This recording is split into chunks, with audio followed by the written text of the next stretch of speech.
សូមស្វាគមន៍មកកាន់កម្មវិធីសម្ពោធជាបលកាកំពូលយន្ត MTI 9ស៊េរីថ្មីឆ្នាំ2025មកកាន់ទីផ្សារប្រទេសកម្ពុជា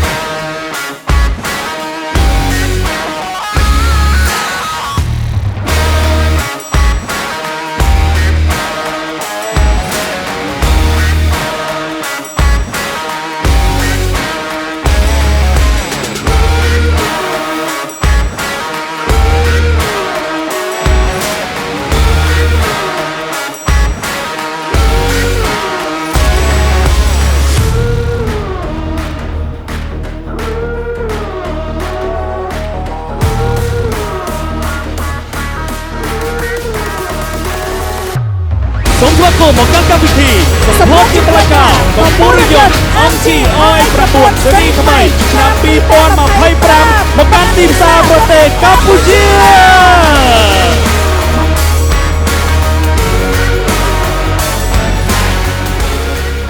ហើយយើងខ្ញុំសូមបដិញ្ញាយ៉ាងមូលមុតដល់គ្រួសារ MG ថានឹងបន្តសកម្មភាពទាំងអស់នេះដើម្បីរួមសុខរួមទុក្ខជាមួយគ្នាជានិរន្តរ៍យើងអាចមានវត្តមាននៅទីនេះបានក៏ដោយសារគ្រួសារ MG របស់យើងការគ្រប់គ្រងរបស់គ្រួសារ MG របស់យើង